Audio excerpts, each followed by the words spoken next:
and welcome to our English news coming to you from Canal, Algérie. First, the top stories of the news. The decisions announced by the Interior Minister Bruno Retailleau fuels the French political scene, accusing this controversial figure of complicity with the Zionist entity. The genocidal war on Gaza goes on amid the health system permanently collapsing, threatening the lives of the Gaza population.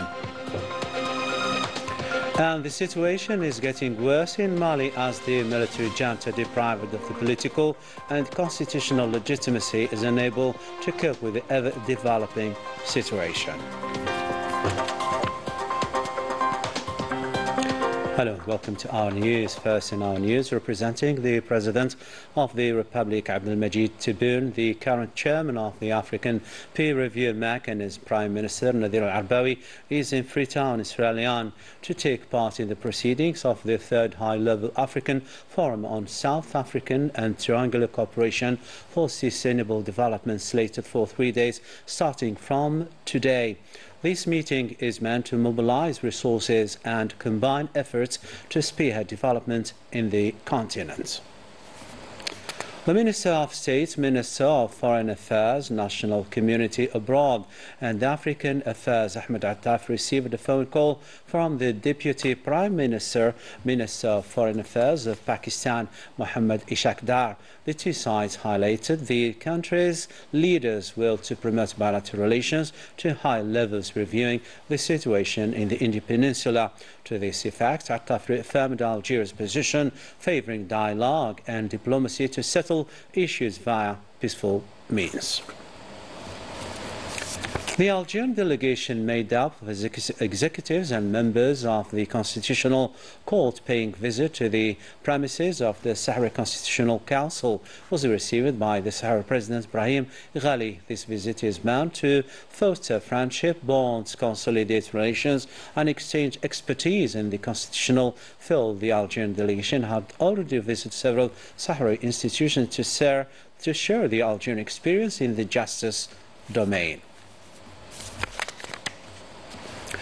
On the occasion of celebrating the nationalization anniversary of mines and the creation of the national company in charge of research and mining exploitations, Sonarim, the energy minister, chaired a meeting intended to add value to the mining sector and to consolidate the economic achievement. With the presence of several ministers, Mohamed Arqab recalled the plan launched by the high authorities to upgrade the mining sector via a series of measures, including the judicial framework, in addition to several major projects in quest of an added value. Ahead of the summer season, the Youth Minister, Mustafa Hitawi, held a meeting via video conference with the rector of the Paris Grand Mosque to hold summer camps to the benefit of our nationals settled abroad. According to Hidawi, this year's edition would be marked by some novelties, notably the possibility to follow the vacationers' activities by their parents. To the international news now, the French Interior Minister issued a new circular further restricting naturalization of foreigners. Bruno Retailleau also announced the dissolution of Urgence Palestine and La Jeune Garde, sparking outrage and accusations of complicity with the Zionist entity amid its ongoing assault on Gaza. More details with Manal Mafa and Rina Lorari. Amid a France deeply shaken by the rise of racist rhetoric and extremist ideologies, La Jeune Garde stands firm with determination. Founded in 2018, the militant collective has become a key force resisting far-right policies through bold actions and outspoken defense of democratic values. Its growing influence has unsettled conservative circles, prompting figures like Bruno Retailleau to urgently call for its dissolution. Que l'extrême droite s'attaque à notre organisation. We've won real battles, even got Generation Identitaire dissolved. If the far right and Bruno Retailleau are attacking us now, it's because we're making a difference. This is political abuse. C'est que quelque part, on leur fait mal. Bruno Retailleau's frustration with La Jeune Garde reflects the group's growing influence. For the anti-fascist collective, his attacks only confirm their impact and strengthen their resolve to fight the far right. Siphonner toutes les voix du Rassemblement national, cherche à faire la politique de RN avant. By targeting La Jeune Garde and Urgence Palestine, Retailleau is doing the RN's work. We won't be intimidated. We'll keep fighting fascism and showing solidarity. Donc évidemment, c'est faire en sorte qu'il y ait un front plus large de soutien et de solidarité. Seen as intimidation, the move against La Jeune Garde highlights the French right's authoritarian drift. Left-wing groups, including LFI, the Communist Party, and the CGT, plan protests to defend democratic values. From France, the Middle East, the already fragile health situation in Gaza is on the edge of collapse due to the relentless blockade and ongoing hostilities fueled by the Zionist entity, despite the numerous international calls demanding an immediate end to this blockade. The latest developments with our correspondent, Wissam Abu Zaid, taken up by Melissa Kabash. The situation in Gaza is increasingly aggravating, which severely restricted the entry of essential supplies due to the Zionist blockade. Hospitals are warning about the collapse of numerous departments in the next 48 hours, including intensive care and operation rooms. In a context marked by a blockade and a severe lack of medicine and essential goods, the hospitals of Gaza are facing a critical absence of nutritional supplements for newborns, such as proteins, carbohydrates, and lipids. Incapable of responding to the baby's vital needs, medical care members are witnessing the death of many children and are unable to treat them. International organizations have repeatedly called on for an end of the blockade, despite the Zionist attempts to prevent these international organizations to access the fuel reserve destined to hospitals. The health system has collapsed. There is nothing to do. This morning, a woman and 2 young men died waiting for medical care. فيش علاج، فيش أدوية، فيش حاجة، فيش أطباء كمان أطباء ما في شيء. There is no fuel for hospitals, no treatment at all. All victims risk dying.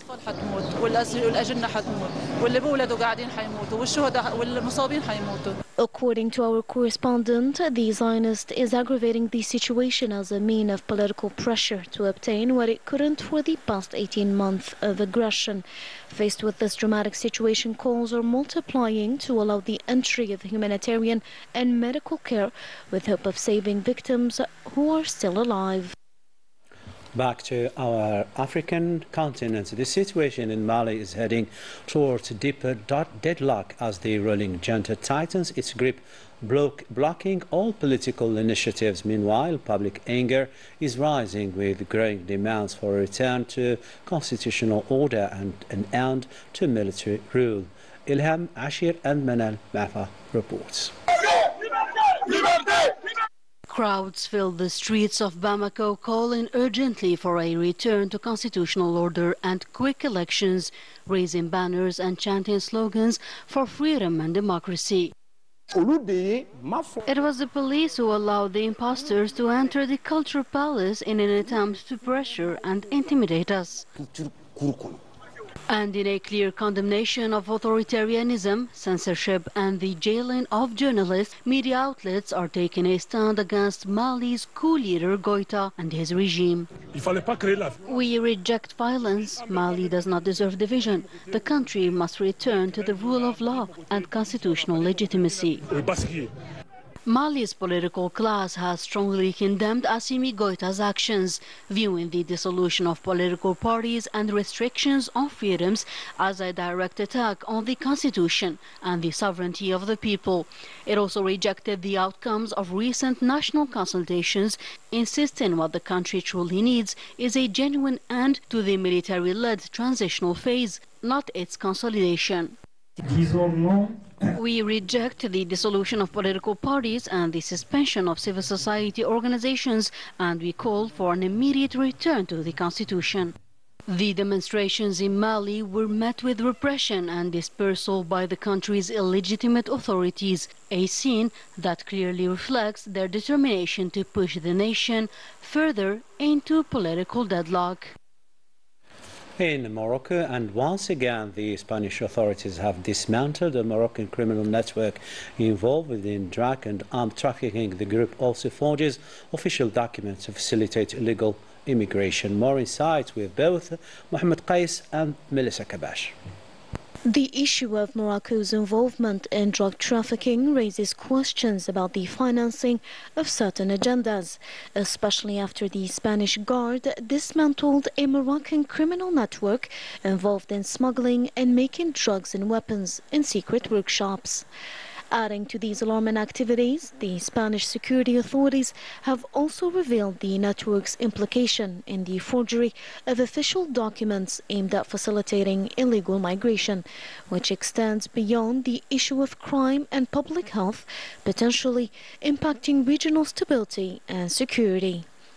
These illegal practices of drug trafficking, arms dealing, and the facilitation of illegal migration raises the concerns of investigators and increases the fears of a bleak future, since the Makhzen keeps siding with international criminal groups, likely to undermine the Feral Kingdom at any moment, given the ongoing regional and international threats. You are still watching Canal Algérie. Coming up in our news. The Fantasia Festival, or Gunpowder Game, a deeply rooted equestrian show in the Algerian society, reflecting the close link between man and horse.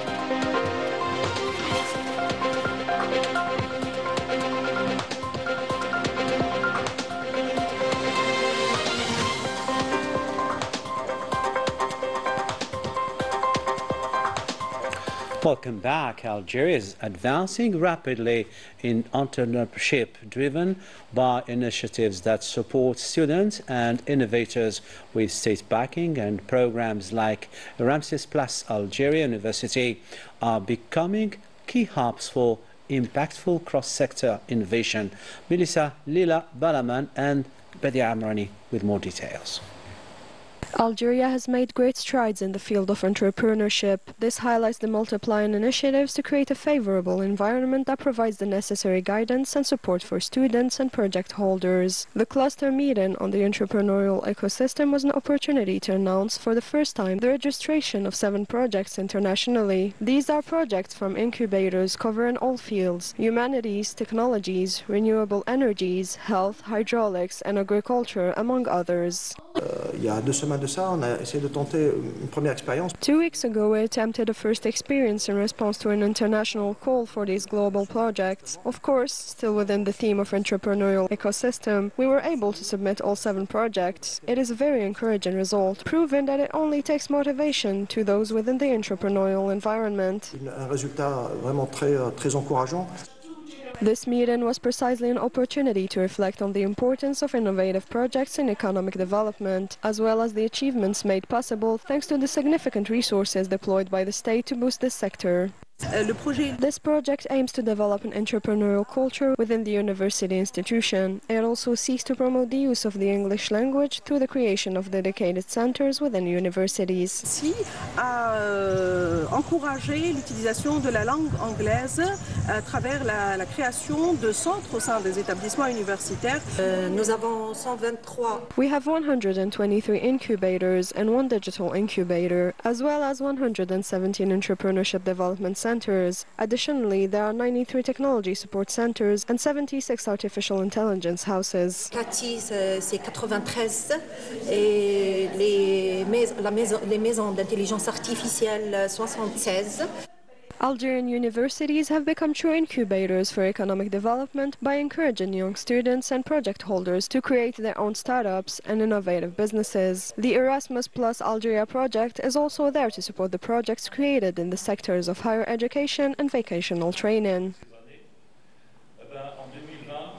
Still with domestic news, journalists are key partners in promoting public health and combating misinformation. A recent training emphasizes the need for ethical, credible and specialized reporting to ensure accurate information.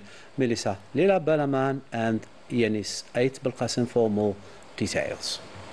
From the contaminated blood scandal to debates on health crisis, the media have sometimes wavered, but they have also managed to shed light. Information has become a weapon, but when rumors spread faster than facts, doubt creeps in, and sometimes a single doubt is enough to make everything collapse. Daily information is the responsibility of the journalists. It is up to them to truly carry out the preventive work and above all promote good health. A questioned treatment, a feared vaccine, and thousands of decisions influenced with just one click on social media.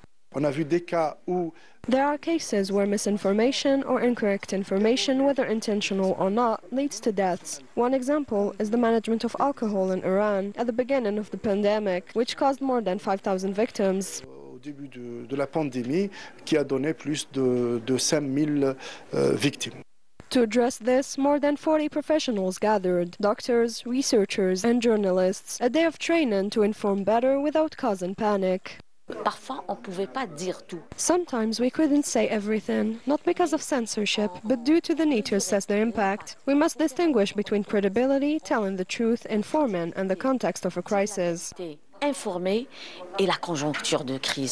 In a world saturated with fake news, the journalist becomes a filter, a bulwark against confusion. We have a social responsibility that must be respected and followed through. Then there are ethical and deontological issues. We shouldn't be influencers just to sell brands, but rather bring information and, for example, raise awareness. We need to leave information to the professionals, whether doctors or specialized journalists. My message to convey here in Algeria is to specialized journalists in all fields. At the end of the meeting, a tribute was paid to the journalists who every day defend what matters, the truth. And today, more than ever, they must stay the course. Because informing is not just about telling a story, sometimes it is about protecting lives and a first step towards healing. To an amazing world now, the Tlemcen Fantasia Festival celebrates Algeria's equestrian heritage, highlighting the traditional cavalry skills and the cultural bond between men and horse. Let's discover more with Melissa Lila Balaman and Rena Lori Wasik. The rifle shots are the highlight of the Fantasia Festival, also known as the Gunpowder Game. More than just an equestrian show, it is a heritage passed down through the generations, reflecting the special bond between man and horse. It consists of a dramatized reenactment of two cavalry maneuvers in warfare, the hit-and-run operations commonly known in Arabic as al-Kar and al-Fir. We are amazed by this performance given by these young riders under the age of 12 who took part in the Fantasia. We are working to preserve this precious heritage. This festival, held for the first time in the Tlemcen province, aims to serve as a platform for promoting horses, developing equestrian art and safeguarding an intangible heritage rich in meaning and history. Riders of all ages wear traditional attire, while the horses stand out with their embroidered adornments. Fantasia is an Algerian heritage passed down from our ancestors, and we will continue to carry it forward. The Tlemcen Fantasia Festival was an opportunity to highlight and promote this Algerian legacy, celebrating the art of cavalry and the traditional gunpowder game. An amazing world indeed. With this, we come to the end of our news bulletin. Thanks for watching. Keep tuning to our channel, and bye-bye for now.